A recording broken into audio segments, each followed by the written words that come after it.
तो मेरे प्यारे बच्चों, आज का डिस्कशन स्टार्ट करते हैं एक बहुत ही प्यारे कोट के साथ। और वाकई में ये बहुत ही प्यारा कोट है, डॉक्टर राजेंद्र प्रसाद जी का ये कोट है। राजेंद्र प्रसाद जी कहते हैं, the constitution is not a mayor lawyers document, it is a vehicle of life. देखो क्या मतलब है इस कोट का जो सीधा सीधा मतलब है वो क्या, कि जो हमारा कॉन्स्टिट्यूशन है, it is not like it is just a bunch of papers. ये ऐसा नहीं है कि लीगल पेपर का एक ढेर है। ये एक लिविंग डॉक्यूमेंट है जो हमें लाइफ प्रोवाइड करता है। कैसे? देखो, जो हमारा कॉन्स्टिट्यूशन है कैसे एक लिविंग डॉक्यूमेंट है और कैसे ये अ व्हीकल ऑफ लाइफ है, जो हमारे राजेंद्र प्रसाद जी कहते हैं। देखो, कॉन्स्टिट्यूशन क्या क्या सर्व करता है, पहले इसको जानो। जो हमारा कॉन्स्टिट्यूशन है, एक तरह से ये मोरल जो है एक लाइट है, एक गाइडिंग लाइट है। किसके लिए? ये लाइट प्रोवाइड कराता है गवर्नमेंट को। जब गवर्नमेंट कोई पॉलिसी डिसाइड करती है, कोई लॉ मेकिंग करती है, तो जो हमारा डीपीएसपी है, directive principle of state policy है, वो प्रोवाइड कराते हैं गवर्नमेंट को कि गवर्नमेंट को क्या क्या बातों का ध्यान रखना है वाइल फॉर्मिंग पॉलिसीज और लॉ। तो ये क्या है, एक तरह से यहाँ सर्व करता है। दूसरी तरह से जो हमारा कॉन्स्टिट्यूशन है आपको इक्वालिटी प्रोवाइड कराता है कि ये जो गवर्नमेंट है, कहीं ये जो ऑटोक्रेटिक गवर्नमेंट ना हो जाए, अपनी तानाशाही करने लग जाए। इक्वल लॉ है, लॉ का अनइक्वल इम्प्लीमेंटेशन करने ना लग जाए कि किसी के लिए कुछ लॉ है, किसी के लिए कुछ लॉ है। तो आर्टिकल 14 फंडामेंटल राइट्स, ठीक है, ये आपको क्या प्रोवाइड कराते हैं? ये आपको इक्वालिटी बिफोर लॉ प्रोवाइड कराते हैं, जो हमारा कॉन्स्टिट्यूशन का काम है। आपको फ्रीडम ऑफ स्पीच, आप अपने आप को एक्सप्रेस कर पाओ, आपको लिबर्टी प्रोवाइड कराते हैं, आपको इक्वालिटी प्रोवाइड कराते हैं। कौन प्रोवाइड कराता है? हमारा कॉन्स्टिट्यूशन। और आपको दे रखा है आर्टिकल 32, जिसे हमारे B.R. अम्बेडकर जी ने बोला है क्या, कि article 32 is a soul of the constitution, कि ये क्या है, हमारे कॉन्स्टिट्यूशन की आत्मा है। कैसे? कि आर्टिकल 32 आपको प्रोवाइड कराता है कि अपने अधिकारों के लिए, मौलिक अधिकारों के लिए, फंडामेंटल राइट्स के लिए आप डायरेक्टली, अगर इसका वायलेशन होता है तो आप डायरेक्टली सुप्रीम कोर्ट जा सकते हैं। तो ये कुछ आपको पता होना चाहिए कि जो हमारा कॉन्स्टिट्यूशन है, और यही कुछ जो है B.R. अम्बेडकर, ये जो हमारे राजेंद्र प्रसाद जी है, ये बताना चाहते हैं कि ये जो कॉन्स्टिट्यूशन है ये एक not just a mayor lawyers document नहीं है, ये एक व्हीकल ऑफ लाइफ है। और व्हीकल ऑफ लाइफ नहीं, ये एक लिविंग डॉक्यूमेंट है। कैसे लिविंग डॉक्यूमेंट है? देखो, इसको भी जानो कि आपको पता है कि जो हमारा कॉन्स्टिट्यूशन है, ऐसा नहीं है कि ये जो बनाया था, ये बनाया था 1949 में, लेकिन ड्राफ्ट हुआ था उस टाइम में, 1950 में इम्प्लीमेंट हुआ था। तो ये जो 1949 का जो डॉक्यूमेंट है, ये अभी तक कैसे कैटर कर पा रहा है? क्योंकि इसके अंदर अंडर आर्टिकल 368 हमें अमेंडिंग पावर दे रखी है, हमें मतलब पार्लियामेंट को, कि जो सिटीजन्स हैं, जो, क्योंकि हमारा कॉन्स्टिट्यूशन क्या कहता है कि हम क्या है, डेमोक्रेटिक कंट्री है, डेमोक्रेसी में पीपल सेंटर में होते हैं। तो पीपल को ध्यान में रखते हुए, लोगों को ध्यान में रखते हुए, उनकी जो नीड होती है, इसके अकॉर्डिंग हम अमेंडमेंट ला सकते हैं। और उसी का रिजल्ट है कि जो हमारा आर्टिकल 21 है, उसके अंदर राइट टू प्राइवेसी, जो पुत्ता स्वामी जजमेंट में आया था, वो कहीं ना कहीं इस चीज़ को दर्शाता है कि जो हमारा डॉक्यूमेंट है, हमारा जो कॉन्स्टिट्यूशन है, वो क्या है, एक लिविंग डॉक्यूमेंट है। और यही कुछ हमारे डॉक्टर राजेंद्र प्रसाद जी कहना चाहते हैं। तो चलो, आज हमारा कॉन्स्टिट्यूशन डे है, तो कॉन्स्टिट्यूशन के ऊपर बहुत प्यारा आर्टिकल आया था। हमारे शशि थरूर जी थे, जो हमारे मंत्री हैं, उन्होंने लिखा है। तो बहुत ही अच्छा आर्टिकल है, कुछ इसको समझेंगे, अच्छे से समझेंगे, क्योंकि ऐसे जो एडिटोरियल्स होते हैं वो हमें कुछ कॉन्स्टिट्यूशन के बारे में कुछ डीप नॉलेज देके जाते हैं, जिसको हम अपनी एस्से राइटिंग के अंदर यूज़ कर सकते हैं। क्योंकि हमारा फोकस क्या है? हमारा फोकस है CAPF एग्ज़ाम। तो हम हर चीज़ को CAPF एग्ज़ाम के एंगल से देखने की कोशिश करेंगे। तो चलो अपना डिस्कशन स्टार्ट करते हैं। डिस्कशन स्टार्ट करने से पहले की रिफ्लेक्शंस हैं जो इस एडिटोरियल में बताए गए हैं कि कॉन्स्टिट्यूशन के ऊपर। तो जो हमारे B.R. अम्बेडकर जी थे, आप सभी को पता है कि जो B.R. अम्बेडकर जी थे, उन्होंने ही जो कॉन्स्टिट्यूशन था उसको ड्राफ्ट करा था। चेयरमैन, वो ड्राफ्टिंग कमेटी के B.R. अम्बेडकर जी चेयरमैन थे। तो हमारे B.R. अम्बेडकर जी ने बोला था कि ये जो कॉन्स्टिट्यूशन है, इसकी जो सक्सेस है, ये इस डॉक्यूमेंट पे डिपेंड नहीं करती, कॉन्स्टिट्यूशन में इसकी सक्सेस डिपेंड नहीं करती। इसकी सक्सेस डिपेंड करती है कि कौन इसको इम्प्लीमेंट कर रहा है। ठीक है, कौन इसको इम्प्लीमेंट कर रहा है, इसकी इम्प्लीमेंटेशन जो है, प्रॉपर इम्प्लीमेंटेशन हमारे कॉन्स्टिट्यूशन की सक्सेस को डिफाइन करती है। ये हमारे B.R. अम्बेडकर जी ने बोला था। और उस टाइम में B.R. अम्बेडकर जी ने दो जो शॉर्ट कमिंग है, major shortcoming Indian society की, उसको कहीं ना कहीं सामने लाए थे कि हमारे यहाँ पे लैक ऑफ इक्वालिटी है और फ्रैटर्निटी, लैक ऑफ फ्रैटर्निटी है। ये क्या चीज़ है, lack of equality, lack of fraternity? देखो, इसको हम समझते हैं अच्छे से। पहले तो इन वर्ड का मतलब आपको पता होना चाहिए। इक्वालिटी का मतलब क्या होता है? देखो, इक्वालिटी का मतलब होता है कि आपको, ठीक है, जो हमारे कॉन्स्टिट्यूशन में हमें इक्वालिटी दे रखी है कि हम सभी को इक्वल अपॉर्चुनिटी का राइट हो विदाउट रेस्ट्रेन, कि हमें रोके ना और सबको इक्वल राइट हो किसी भी फील्ड में किसी भी पर्टिकुलर अपॉर्चुनिटी को पाने के लिए। उसे कहते हैं क्या? इक्वालिटी। मीन्स क्या है कि जहां पे एब्सेंस हो डिस्क्रिमिनेशन का, जहां पे एब्सेंस ऑफ डिस्क्रिमिनेशन का, वही क्या है?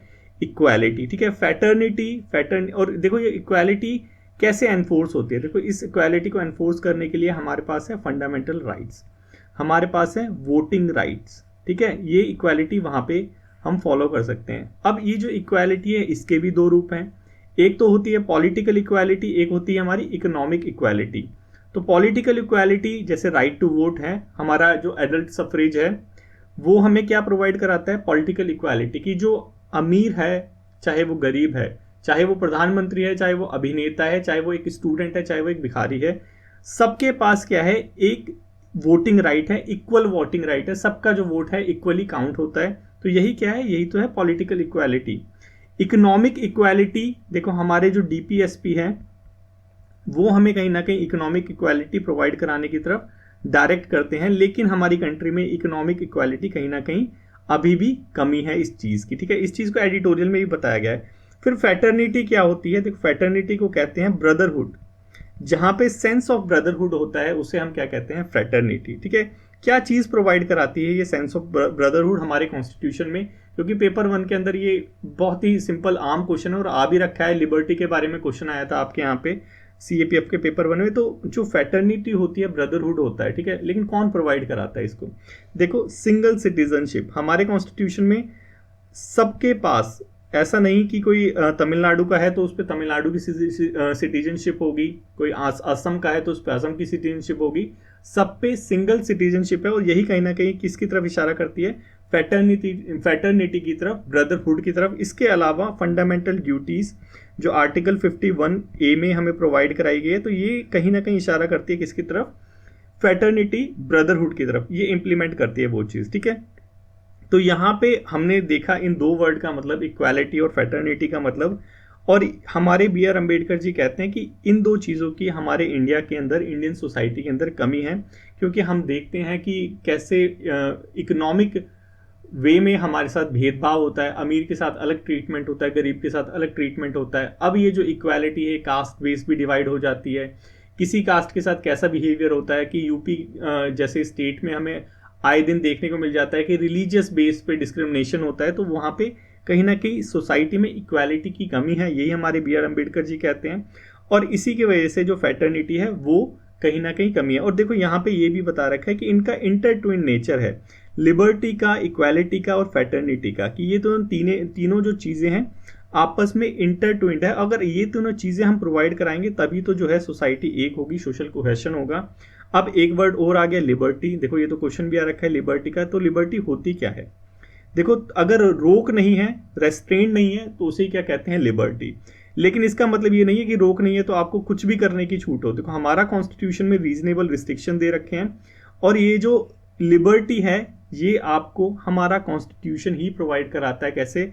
आपको अपने रिलीजियस को फॉलो करने की लिबर्टी है, आपको अपने थॉट्स को सोचने की लिबर्टी है। तो ये सारी चीज़ें क्या है? हमारा फंडामेंटल राइट ही हमें लिबर्टी प्रोवाइड कराता है, लेकिन विद रीजनेबल रिस्ट्रिक्शन। अगर ये तीनों चीज़ें रहेंगी हमारी सोसाइटी में, फैटर्निटी, इक्वालिटी और लिबर्टी, जिसका मतलब हम ऑलरेडी देख चुके हैं, तो हमारी सोसाइटी हमेशा एक होगी। लेकिन बी आर अम्बेडकर जी ने बोला है कि इसी चीज़ में कहीं ना कहीं कमी है। और पोस्ट 1950 हमें क्या चीज़ देखने को मिली कि सोशो और इकोनॉमिक इनइक्वालिटी हमारे यहाँ पे को एग्जिस्टेंस करती है। कैसे को एग्जिस्टेंस करती है? देखो, हमने अभी समझा था कि हमारे पास पॉलिटिकल इक्वालिटी है। पॉलिटिकल इक्वालिटी कहाँ? कि जहां हम वोट देने जाएंगे, जिस कॉन्स्टिट्यूएंसी में हम वोट देने जाएंगे, वहीं पे कोई अभिनेता भी वोट देके आता है। मुंबई वगैरह में ये बहुत आम है। तो यहाँ पे एक तरफ तो हमें पॉलिटिकल इक्वालिटी देखने को मिलती है, लेकिन दूसरी तरफ हमें इकोनॉमिक इनइक्वालिटी देखने को मिलती है। और यही हमारे बी आर अम्बेडकर जी ने बोला है। तो देखो, हमने बहुत अच्छे से समझ लिया कि क्या इसका मतलब है, हमारा कॉन्स्टिट्यूशन हमें क्या प्रोवाइड कराना चाहता था, किसका क्या मतलब है। अब देखो, 75 साल हो चुके हैं। अब थोड़ी सी प्रोग्रेस यहाँ पे देखते हैं कि क्या क्या प्रोग्रेस है। देखो, जो इक्वालिटी वाला जो कॉन्सेप्ट था वो आर्टिकल हमारा 17 जो है abolition of caste, abolition of untouchability, untouchability वाला जो आर्टिकल था 17 वो भी इक्वालिटी प्रोवाइड कराता है। हमारी इंडिया से देखो पहले क्या होता था, हमारी आज़ादी से पहले छुआछूत बहुत थी, ठीक है, अनटचेबिलिटी थी कि भाई ये इस कास्ट का है तो इसको हाथ नहीं लगाएंगे, अशुद्ध हो जाएंगे। तो अब लेकिन क्या है, अब के हमारा जो कॉन्स्टिट्यूशन आया, लिविंग कॉन्स्टिट्यूशन आया, उसने इस चीज़ को समझा कि इक्वालिटी प्रोवाइड कराने के लिए इस चीज़ को हटाना पड़ेगा और आर्टिकल 17 हमारे कॉन्स्टिट्यूशन में इंक्लूड किया गया, जिसके द्वारा अनटचेबिलिटी को अबॉलिश कर दिया गया, ठीक है। खूब सारे गवर्नमेंट के या बोलिए कि हमारी जो ये है कॉन्स्टिट्यूशन में अफर्मेटिव एक्शन देखने को मिल जाते हैं। जैसे गवर्नमेंट ने रिजर्वेशन प्रोवाइड करा रखा है, ये क्या है, पॉलिटिकल इक्वालिटी कहीं ना कहीं सर्व करती है। लेकिन यही चीज़ देखो, यही चीज़ डिवाइड भी करती है, क्योंकि इन सब की एक लिमिटेशंस होती है। अगर लिमिटेशन से ज़्यादा कुछ प्रोवाइड करा दोगे, क्योंकि आप सभी को पता है कि इंडिया के अंदर जो कास्ट होती है वो एक टेम्परेरी जो कास्ट रिजर्वेशन है, मैं रिजर्वेशन की बात कर रहा हूँ, जो रिजर्वेशन है वो मेजर्स लिया गया था, टेम्परेरी मेजर्स लिया गया था। लेकिन ये जो रिजर्वेशन है एक ऐसे नल की तरह है कि एक बार आपने स्टार्ट कर दिया तो उस नल को आप बंद नहीं कर सकते, ठीक है। अगर ये नल बंद नहीं होगा तो यही कहीं ना कहीं हमें एक जो हमारे कॉन्स्टिट्यूशन में इक्वालिटी स्टैब्लिश करने के लिए जो मेजर्स लिया गया था वही इनइक्वालिटी, वही जो है फैटर्निटी को कहीं ना कहीं खराब करता है। ये चीज़ यहाँ पे बताई गई है कि सोशो एंड इकोनॉमिक इक्वालिटी अभी भी परसिस्ट है। एविडेंस अभी भी आपको देखने को मिल जाएगा कि कई स्टेट्स में जो होता है कि वो डिमांड कर रहे हैं कि हमारे, जैसे महाराष्ट्र में ये मराठास कर रहे हैं, राजस्थान में जाट कर रहे हैं, गुजर कर रहे हैं, हरियाणा में जाट कर रहे हैं, राजस्थान में गुजर कर रहे हैं, कि उनको जो है रिजर्वेशन कैटेगरी में ले लिया जाए। तो ये क्या है, कहीं ना कहीं एविडेंस है किस चीज़ का, कि हमारी सोसाइटी में, इंडियन सोसाइटी में अभी भी सोशो और इकोनॉमिक जो है इनइक्वालिटी परसिस्ट है, अभी भी इनइक्वालिटी हमारे यहाँ पे है, ठीक है। अब देखो इसकी वजह से हमने अभी देखा कि ये सारी चीज़ें होती हैं फैटर्निटी पे, कहीं ना कहीं यही जो कास्ट बेस्ड है, यही जो रिलीजियस बेस्ड है, ये फैटर्निटी को कहीं ना कहीं हानि पहुंचाता है, क्षति पहुंचाता है। लेकिन यहाँ एडिटोरियल में बताया कि कुछ ऐसे मूवमेंट्स आते हैं जिनकी वजह से हम जो है फैटर्निटी वाला जो कॉन्सेप्ट है, कॉमन ब्रदरहुड वाला जो कॉन्सेप्ट है, वो कहीं ना कहीं बहुत स्ट्रांगली फील करते हैं। लेकिन बहुत सेवरल ओकेजन है, जैसे क्रिकेट मैच हो गया उस टाइम पे हम एक हो जाते हैं, कोई नेशनल कन्फ्लिक्ट हो गया उस टाइम पे हम कुछ नहीं देखते रिलीजन वगैरह, हम एक हो जाते हैं। तो ये सारी चीज़ें यहाँ पे बताई गई है। यहाँ पे जो है फैटर्निटी को चैलेंजेस भी बताए गए कि जो हमारी फैटर्निटी है उसमें क्या क्या चैलेंजेस है। देखो कास्ट बेस्ड हमेशा रहता है, कास्ट बेस्ड चैलेंजेस रहते हैं। देखो फैटर्निटी का चैलेंजेस आपको हमारी इंडिया के अंदर देखने को मिल जाएगा। यहाँ अगर नहीं भी देखोगे तो देखो मणिपुर का इशू देख लो।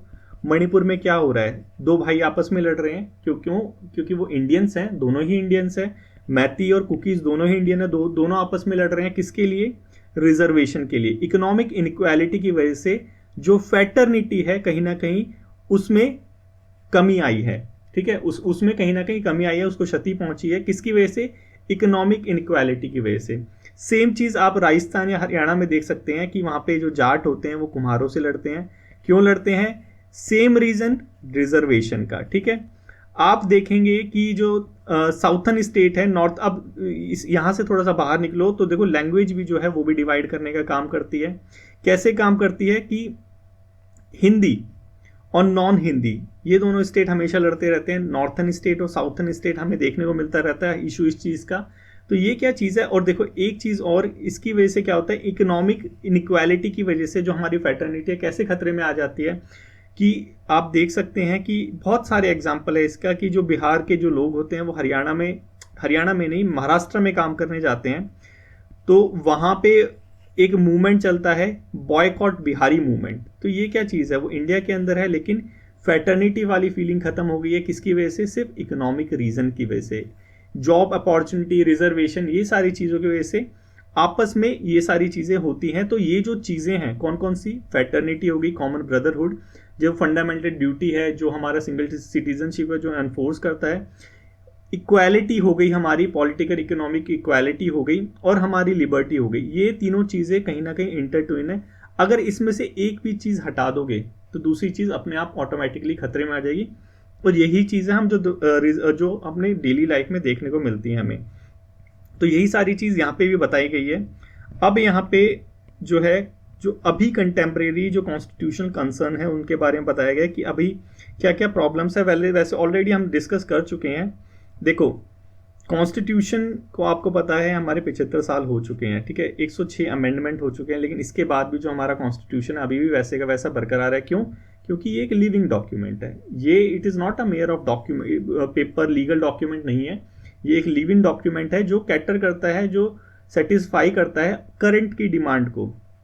बहुत अच्छा एग्जाम्पल है क्या, हमारा प्राइवेसी राइट दे दिया हमारे कॉन्स्टिट्यूशन ने, फंडामेंटल राइट्स डिक्लेयर कर दिया आर्टिकल 21 के अंदर, एजुकेशनल राइट ये हमें प्रोवाइड कराता है। तो बहुत सारी ऐसी चीज़ें हैं जो हमारी ये सेटिस्फाई करता है। लेकिन यहाँ पे देखो, इंस्टीट्यूशनल अगर इरोजन होता है, देखो बी आर अम्बेडकर जी ने क्या बोला था कि जो डॉक्यूमेंट है, सक्सेस जो है हमारे कॉन्स्टिट्यूशन की, ये डॉक्यूमेंट पे डिपेंड नहीं करेगी। ये किस पे डिपेंड करेगी? कौन इसको इम्प्लीमेंट करता है, यही तो बोला था।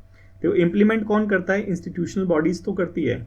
कि लेट से अभी मैंने रिसेंटली इस क्लिप को देखा और बहुत ही ज़्यादा शर्मनाक ये क्लिप थी कि एक डीएम था त्रिपुरा का, तो अपनी ताकत के नशे में चूर, यादव करके कोई था डीएम, आईएएस ऑफिसर। तो ये क्या चीज़ है कि कहीं कोविड के टाइम की ये वीडियो थी। कोविड में बेसिकली क्या हो रहा था कि किसी फैमिली ने, बहुत ही अच्छे घर की फैमिली थी, उसमें सर्जन वगैरह था, डॉक्टर्स थे, बहुत ही अच्छी फैमिली थी, जो मैरिज सेरेमनी कर रही थी, अपनी बहन की शादी करवा रहा था एक सर्जन। तो कोविड के टाइम पे था, प्रॉपर परमिशन इसने ले रखी थी। परमिशन में प्रॉपरली कुछ मेंशन नहीं था कि कितने टाइम तक उसको परमिशन है, कितने टाइम तक नहीं है। तो ये आईएएस ऑफिसर इनकी शादी में पहुंचा, इनको बहुत ही इल तरीके से ट्रीट करा, इनको धक्के दे के वहाँ से बाहर निकाल दिया, इन्हीं के मैरिज होम से। तो ये क्या चीज़ है? ये नशे में चूर हो चुका है। और इनके जो फंडामेंटल राइट्स हैं, देखो उन्होंने अगर लॉ को ब्रेक करा है तो एक प्रॉपर वे होता है।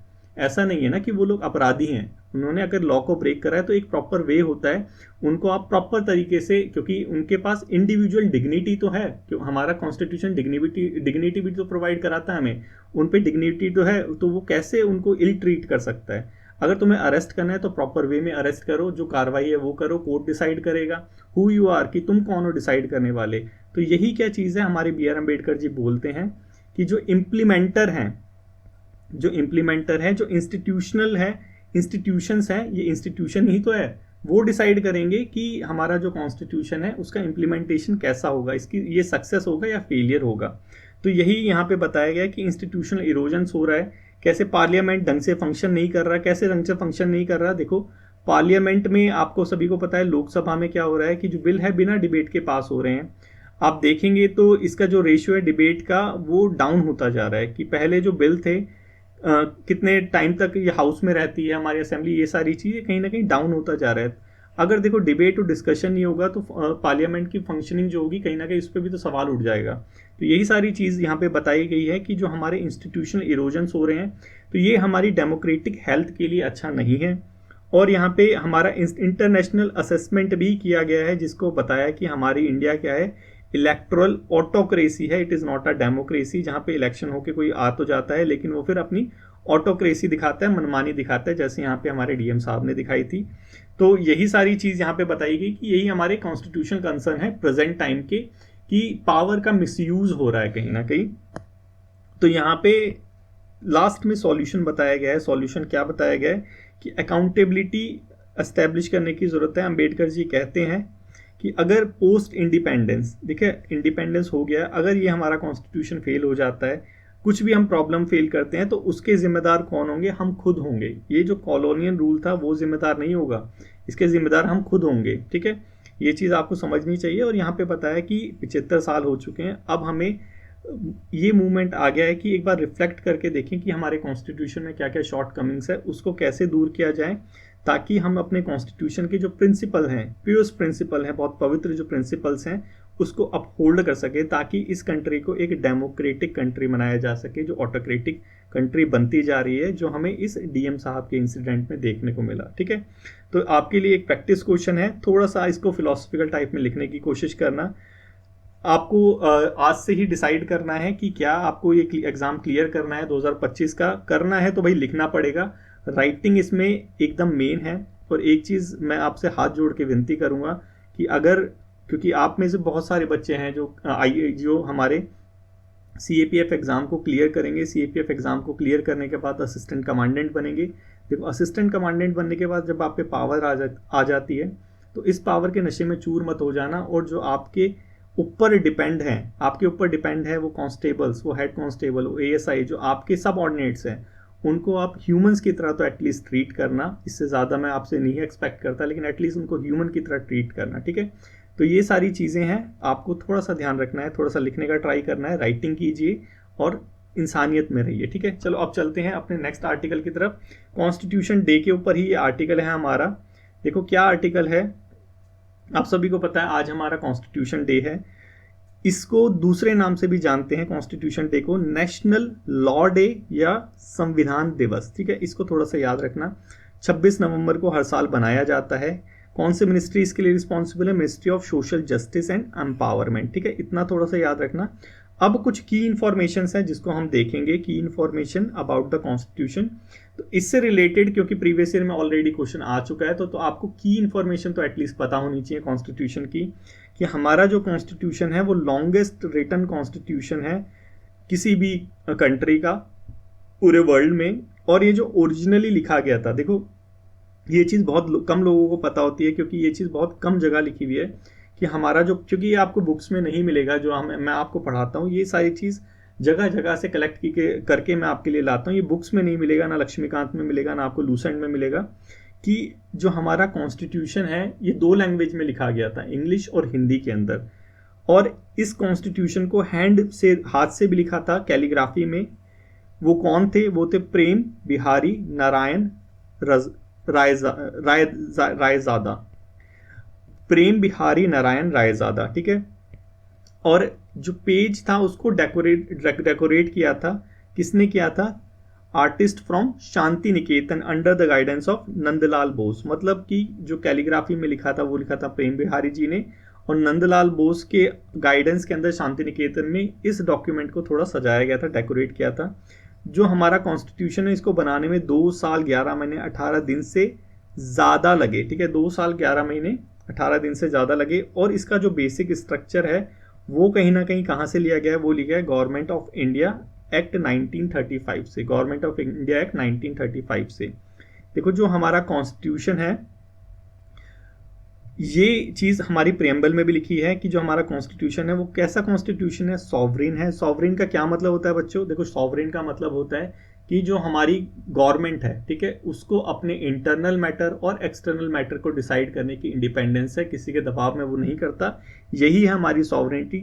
सोशलिस्ट है, सेक्युलर है, हम इनका मतलब पहले ही देख चुके हैं। डेमोक्रेटिक रिपब्लिक है। रिपब्लिक बेसिकली डॉक्यूमेंट है, democratic by the people. Justice, equality, liberty और फैटर्निटी इसको प्रमोट करता है। सारी चीज़ों का मतलब हम जान चुके हैं। कॉन्स्टिट्यूशन जो हमारा है ये ड्राफ्ट किया था किसने? देखो ड्राफ्टिंग कमेटी ने किया था। कितने मेंबर थे? 7 मेंबर थे। और इसके हेड थे हमारे BR अम्बेडकर जी, जिन्हें फादर ऑफ इंडियन कॉन्स्टिट्यूशन भी कहा जाता है। ये तो हम सभी को पता है। जो हमें याद रखने वाली बात है वो क्या? वो यहाँ से थोड़ा सा तुम देख लेना कि इसमें से मैं की पॉइंट्स बताता हूँ जो तुम्हें बिल्कुल नहीं भूलने, ठीक है, बिल्कुल भी नहीं भूलने। कि जो हमारा पार्लियामेंट्री फॉर्म ऑफ गवर्नमेंट है वो हमने कहाँ से लिया है? वो हमने लिया है क्योंकि हमारा जो कॉन्स्टिट्यूशन है, देखो हमारे कॉन्स्टिट्यूशन पे बहुत ब्लेम लगाया जाता है कि ये ओरिजिनल कॉन्स्टिट्यूशन नहीं है, ये जगह जगह से लिया गया है। तो इसके जस्टिफिकेशन में एक चीज़ कही जाती है कि हमारा जो कॉन्स्टिट्यूशन है टेस्टेड कॉन्स्टिट्यूशन है। कैसे? कि हमने जगह जगह से कॉन्स्टिट्यूशन लिया है। जो कॉन्स्टिट्यूशन जिस चीज़ में फेल हो गया था हमने उससे वो चीज़ नहीं ली, क्योंकि हमने ट्राई एंड टेस्ट करके हमारा कॉन्स्टिट्यूशन बनाया है। तो आपको पता होना चाहिए कौन सी चीज़ कहाँ से ली है। पार्लियामेंट्री जो हमारा फॉर्म है, लोकसभा, राज्यसभा, ये सारी चीज़ें जो हैं ये हमने ब्रिटिश कॉन्स्टिट्यूशन से लिया, हमारा पार्लियामेंट्री स्ट्रक्चर। जो हमारे कॉन्स्टिट्यूशन में रूल ऑफ लॉ है, ठीक है, रूल ऑफ लॉ मतलब कि लॉ की चलेगी, कोई इंसान की नहीं चलेगी हमारे यहाँ पे, ठीक है। लॉ है, उस लॉ हमेशा प्रिवलेंट होगा। तो वो कहाँ से लिया है? वो हमने लिया है ब्रिटिश कॉन्स्टिट्यूशन से। सिंगल सिटीजनशिप, सिंगल सिटीजनशिप किसको प्रमोट करती है? ब्रदरहुड को, फैटर्निटी को प्रमोट करती है। कहाँ से लिया है? ब्रिटिश कॉन्स्टिट्यूशन से लिया गया है। उसके अलावा आपको याद रखना है फंडामेंटल राइट्स हमने कहाँ से लिया है? हमने लिया है अमेरिकन कॉन्स्टिट्यूशन से। जो हमारा जुडिशियल सिस्टम है वो कहाँ से लिया है? वो भी हमने लिया है अमेरिकन कॉन्स्टिट्यूशन से। रेसिड्यूरी पावर ये हमने कहाँ से ली है? रेसिड्यूरी पावर हमने ली है कैनेडियन कॉन्स्टिट्यूशन से। मेन चीज़ आपको याद होनी चाहिए, DPSP हमने कहाँ से लिया है? DPSP हमने लिया है इरिश कॉन्स्टिट्यूशन से। उसके बाद इमरजेंसी प्रोविज़न कहाँ से लिया है, देखो ये हमने लिया है जर्मनी से। उसके बाद फंडामेंटल ड्यूटीज़ हमने कहाँ से लिए, हमने फंडामेंटल ड्यूटी लिए सोवियत यूनियन से। जो अमेंड करने की पावर है, देखो हम कॉन्स्टिट्यूशन को अमेंड कर सकते हैं, ये कहाँ से लिया, ये लिया हमने साउथ अफ्रीका से। तो इतना तो तुम्हें याद होना ही चाहिए कि ये कौन कौन सी चीज़ें हमने कहाँ कहाँ से ली हैं। अब एक 2018 का क्वेश्चन है जो मैं तुम्हें सॉल्व करके बताऊंगा। तुम्हें सॉल्व करना है ये प्रैक्टिस क्वेश्चन, और सॉल्व करने के बाद इसको कमेंट बॉक्स में कमेंट भी करना है, ठीक है। सॉल्व करके अपने मन में नहीं रखना, मुझे भी बताना है कि तुम सही कर रहे हो या गलत कर रहे हो। लेट मी डिसाइड कि तुम क्या सही आंसर कर रहे हो क्या नहीं कर रहे हो, ठीक है। चलो 2018 का देखते हैं। देखो 18 का देखते हैं और कैसे करना है इसको सॉल्व, इसको थोड़ा समझना। हमें सिर्फ करेक्ट स्टेटमेंट का पता लगाना है, तो मतलब क्या है, हमें इनकरेक्ट को फाइंड आउट करना पड़ेगा कौन सा स्टेटमेंट गलत है। देखो फर्स्ट स्टेटमेंट दे रखी है कि हमारा जो कॉन्स्टिट्यूशन है फ्रेम किया गया था दिसंबर 1946 से दिसंबर 1949 को। देखो डेट तो कुछ सही सही लग रही है, लेकिन आई एम नॉट श्योर कि पहला जो है सही है। दूसरे पे मूव करते हैं। जो हमारा कॉन्स्टिट्यूशन है पब्लिक मीटिंग में डिस्कस किया गया था। देखो कॉन्स्टिट्यूशन असेंबली में डिस्कस किया गया था, कहाँ पब्लिक मीटिंग में डिस्कस किया गया था, तो ये तो गलत है। शॉर्टेस्ट डॉक्यूमेंट है, अभी ये चीज़ तो हमने अभी देखी, ये हमारा लॉन्गेस्ट डॉक्यूमेंट है, तो दूसरा भी गलत। तो अब दो ऑप्शन रह गए, लास्ट वाला देखते हैं कि जो हमारा constitution it came fully into operational immediate after the drafting. देखो ऐसा तो नहीं हुआ था ना कि 1949 में हमने ड्राफ्ट को अडॉप्ट कर लिया था उसके बाद इंप्लीमेंट हो गया था, नहीं, हम जनवरी तक रुके थे, तभी तो 26 जनवरी हम बनाते हैं।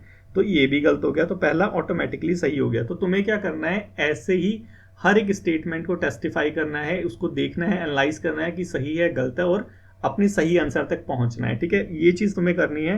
प्रैक्टिस क्वेश्चन इसलिए देता हूं कि इस चीज़ को तुम अप्लाई करके देखो। एग्जाम का वेट मत करो कि भाई एग्जाम में ही अप्लाई करेंगे, यहाँ पे इसको अप्लाई करो, ठीक है।